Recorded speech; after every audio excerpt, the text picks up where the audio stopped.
കൊച്ചി തമ്മനത്ത് ജലസംഭരണശാലയുടെ പാളി തകർന്ന വൻ അപകടമാണ് ഉണ്ടായത്. പ്രദേശത്തെ വീടുകളുടെ മതിൽ തകർന്നു, വാഹനങ്ങൾ ഒലിച്ചുപോയി. ഇതോടെ നഗരത്തിൽ 30% മേഖലയിൽ ജലവിതരണം തടസ്സപ്പെട്ടിരിക്കുകയാണ്. യുദ്ധകാലാടിസ്ഥാനത്തിൽ പ്രശ്നങ്ങൾ പരിഹരിക്കാൻ കളക്ടർ നിർദ്ദേശം നൽകിയിട്ടുണ്ട്. മന്ത്രി റോഷി അഗസ്റ്റിനും സംഭവസ്ഥലത്തെത്തി.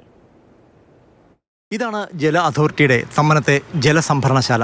ജലസംഭരണശാലയുടെ പാളി അടർന്നു മാറിയിരിക്കുന്നത് കാണാം. ഈ അടർന്നു മാറിയ പാളിക്കിടയിൽ കൂടിയാണ് വെള്ളം കുത്തിയൊലിച്ചെത്തിയത്. 1,35,00,000 ലിറ്ററാണ് ഈ സംഭരണശാലയുടെ ശേഷി. അതിൻ്റെ ഏതാണ്ട് 80% വെള്ളം നിറച്ചിരുന്നു. അതായത് 1 കോടിയിലധികം ലിറ്റർ വെള്ളമാണ് ഞൊടിയിട കൊണ്ട് ഒഴുകിപ്പോയത്. വെളുപ്പിന് 2 മണിയായപ്പോൾ ഒരു സൗണ്ട് കേട്ടിട്ടാണ് എഴുന്നേറ്റ് നോക്കുമ്പോൾ വെള്ളം ഇങ്ങനെ ഒഴുകുക. അപ്പോൾ തന്നെ ഞാൻ ഡ്രസ്സും മാറി വാട്ടർ അതോറിറ്റിയിലെ സ്റ്റാഫിനോട് ചെന്ന് പറയാൻ നോക്കിയപ്പോഴേക്കും അവരുടെ മുറ്റത്ത് മാത്രമേ വെള്ളമുള്ളൂ. അപ്പോൾ അവരെ സെർച്ച് ചെയ്യണം, എന്താ വെള്ളം. ഞാൻ നിങ്ങളുടെ മുറ്റത്തല്ല, ഞങ്ങളുടെ പുറകിലാണ് വെള്ളം പൊട്ടി മതിലൊക്കെ ഇടിഞ്ഞു ഒളിഞ്ഞ് വീഴുന്നത്. അപ്പോഴാണ് അവരത് കാണുന്നത്. അപ്പോൾ തന്നെ അവരൊരാളെ വിളിച്ചുകൊണ്ട് വന്നിട്ട് അവിടെ അകത്തത്തെ ഒരു വലിയൊരു വാൽവ് ഉണ്ടായിരുന്നു, അടച്ചപ്പോഴേക്കും പിന്നെ സ്ലോ ആകാൻ തുടങ്ങി. മോട്ടർ, ഇൻവെർട്ടർ, ടാങ്ക്, ബാറ്ററി, ഇൻവെർട്ടറിന്റെ ബാറ്ററി ഒക്കെ പോയി. ഈ വീട്ടിൽ താമസിക്കുന്ന വാടകക്കാരുടെ കാറാണ് ഇത്. ആ വീടിൻ്റെ മതിലിടിഞ്ഞ് ഈ കാറും കുറച്ചപ്പുറത്താണ് പാർക്ക് ചെയ്തിരുന്നത്. ഇപ്പോൾ റോഡിൻ്റെ നടുക്കായിട്ടാണ് കിടക്കുന്നത്. കുറച്ചപ്പുറത്താണ് പാർക്ക് ചെയ്തിരുന്നത്. കാറ് വെള്ളത്തിൻ്റെ ഒഴുക്കിൽ ഇങ്ങോട്ട് നീങ്ങി വന്നു. ആ സമയത്ത് മതിലിടിഞ്ഞ് വീഴുകയും ചെയ്തു. അങ്ങനെ കാറിൻ്റെ മുകളിലേക്കാണ് ഈ മതിൽ ഇടിഞ്ഞു വീണത്. ഈ വെള്ളം ഫുള്ള് ഇവിടെ ചെളിയും മണ്ണും ഒക്കെ ആയിരുന്നു ഇവിടെ നിറയായിട്ട്. പിന്നെ ഇപ്പം ഇതിൻ്റെ അടിയിൽ വാട്ടർ നമ്മൾ കുടിക്കുന്ന വെള്ളത്തിൻ്റെ ടാങ്ക് ഉണ്ട്. അപ്പം അതിലേക്കൊക്കെ ചെളിയും മണ്ണും ഒക്കെ ആയിട്ട് അടിച്ചു കയറിയിട്ടുണ്ട്. ആലുവയിൽ നിന്ന് പമ്പ് ചെയ്യുന്ന വെള്ളം ആദ്യം ഈ സംഭരണശാലയിലാണ് എത്തുന്നത്. ഇവിടെ നിന്ന് പല പ്രദേശങ്ങളിലേക്ക് പമ്പ് ചെയ്യുകയാണ് ചെയ്യുന്നത്.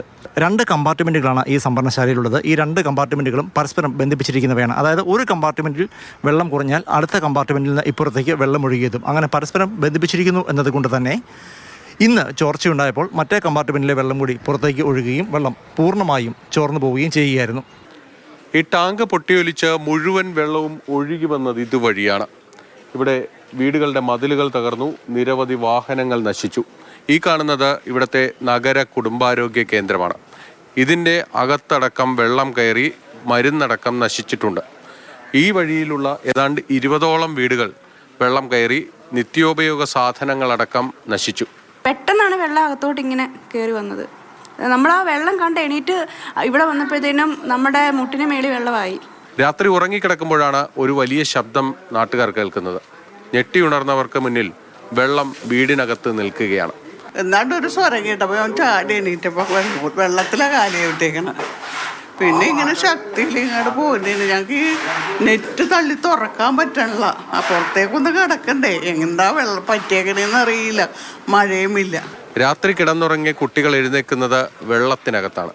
അത്രയധികം ഭയാനകമായിരുന്നു സാഹചര്യം. അപ്പം ഞാൻ ആദ്യം വിചാരിച്ചത് പായ കിടന്നപ്പോൾ ദേഹം മൊത്തം വെറ്റായി പോലെ. അപ്പോൾ എണീറ്റ് നോക്കിയപ്പോൾ ഇവിടെ കാലയിലൊക്കെ വെള്ളം. അപ്പോൾ ഞാൻ വിചാരിച്ചു ഇപ്പോൾ കുപ്പിയിൽ വെള്ളം മറിഞ്ഞു വീണാണെന്ന് ഓർത്തിട്ട് ഞാൻ അമ്മയെ വിളിച്ചു. അപ്പോൾ അവളും എണീറ്റു, അമ്മ ഇതേ ഉണ്ട് ദേഹത്ത് വെള്ളമായിന്ന്. അത് ഞങ്ങൾ എണീറ്റ് കണ്ണ് തുറന്ന് നോക്കിയപ്പോൾ ലൈറ്റ് ഇല്ലായിരുന്നു. അപ്പോൾ ലൈറ്റ് ഇട്ട് നോക്കിയപ്പോൾ വീടിൻ്റെ അകത്തൂടെ ചാടി മറിഞ്ഞായിരുന്നു വെള്ളം കയറിക്കൊണ്ടിരുന്നത്, ചെളിവെള്ളം. ഈ ടാങ്കിന് ഇനി വെള്ളം സംഭരിക്കാൻ കഴിയുമോ എന്നതടക്കമുള്ള കാര്യങ്ങൾ വിശദമായി പരിശോധിക്കേണ്ടതാണ്. ഈ ടാങ്കിൽ വെള്ളം നിറയ്ക്കാതിരിക്കുന്നിടത്തോളം കാലം തൃപ്പൂണിത്തുറ അടക്കമുള്ള പല മേഖലയിലും കുടിവെള്ള വിതരണവും തടസ്സപ്പെടും. മാനേജ്മെന്റ് ബേസിൽ ഇപ്പോൾ 4 അവർ പമ്പിങ് ഉള്ളിടത്ത് 2 അവർ ഉള്ളെങ്കിൽ ടൈലിൻ്റിലേക്ക് ചെല്ലുന്നതിൻ്റെ അളവ് ചിലപ്പോൾ കുറഞ്ഞു വരാനുള്ള സാധ്യതയുണ്ട്. അത് എത്രയെന്ന് ട്രയലറുടെ ടീമിൽ അറിയാൻ പറ്റുള്ളൂ. അതിന് ഓൾട്ടർനേഷൻ ഉണ്ടാക്കാനായിട്ടാണ് എന്ത് ക്രമീകരണം വേണമെന്നുള്ളതിനെക്കുറിച്ചൊരു മീറ്റിംഗ് എടുത്ത് ആലോചിക്കാനായിട്ട് തീരുമാനിച്ചിട്ടുള്ളത്. കൊച്ചിയിൽ നിന്നും പ്രദീപ് ജോസഫിനും ആന്റണി ഗ്രിഗറിക്കും ബിനു പാവമ്പയ്ക്കുമൊപ്പം ബിനിൽ, മാതൃഭൂമി ന്യൂസ്.